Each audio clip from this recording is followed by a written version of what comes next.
Fabio, you're the guy I turn to when I want to know anything that's happening with hedge funds. Do you have a sense yet from the first quarter of what kind of strategies really work in this kind of panic-related sell-off and what really didn't? You've had a strong bifurcation, Alex, but I think in general, the more the beta, the worse it's been.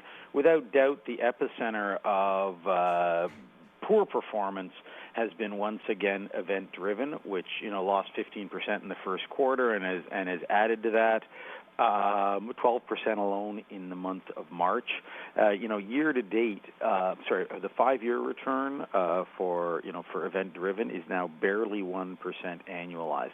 A lot of these guys are just long and say yes, but this stock is so specific it's not going to move with the market. When you get this kind of a meltdown, everything moves with the market, and the event-driven guys got absolutely hammered. Well, also I wonder, too, you could make the argument this is the time for active management, yet you're still seeing market breadth in the S&P so limited. Like, you're still looking at those big, large-cap tech names are the ones that are leading on the upside, and on the downside, they're the ones that are less hurt. How is that affecting the dynamic for hedge funds? Well, that's a very good point. And what we see is, well, twofold, really. Microsoft is owned by about 71% of hedge funds, right? Everybody owns Microsoft. Apple's about 58% of hedge funds. Google's owned by about 62% of hedge funds. Facebook, around 47% of hedge funds. Regardless of strategy, they all seem to own the same 5. And what we've seen is those 5 stocks account for 20% of the world market, of the U.S. market cap, which is the highest concentration on record. But Alex, to your point, this should be nirvana for equity long short going forwards. If everybody says, listen, we do our own independent research. You talk to a hedge fund manager, he'll tell you, I don't listen to the street. I don't listen to Wall Street or what the company says. I do my own work. Well, 90% of companies, as you just said a little while ago, everybody's saying we're killing our buybacks and we're not going to do any more announcements looking forwards. 90% of companies have withdrawn guidance. So, all right, boys and girls, if you're so good at it, this is your chance. And it's also true that, they've been saying ETFs have killed dispersion, right? What you were saying a minute ago. And the gap between the 3-month returns of the top performing stocks and the bottom performing stocks has reached 40%, twice the 10-year average. So in theory, the winners are really winning and the losers are really losing. If you're an equity long short, this should be good news.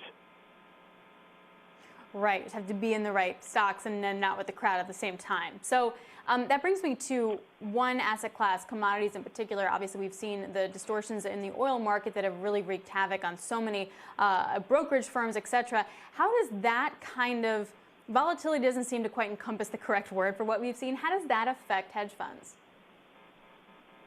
Well, I think it's been absolutely defining, if you will, and I think that some of these, and it's interesting because probably one of the few last remaining, if you want to look, if you're thinking about oil, one of the few last remaining pure oil plays is Pierre Andurand.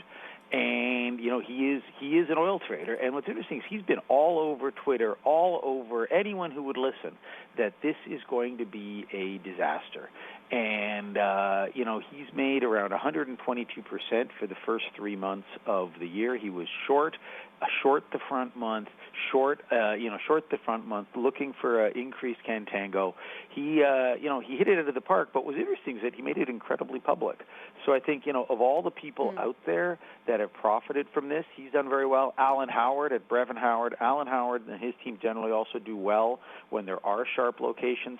And, it's nice to see him after such a long dry period come back with an 18% return as well.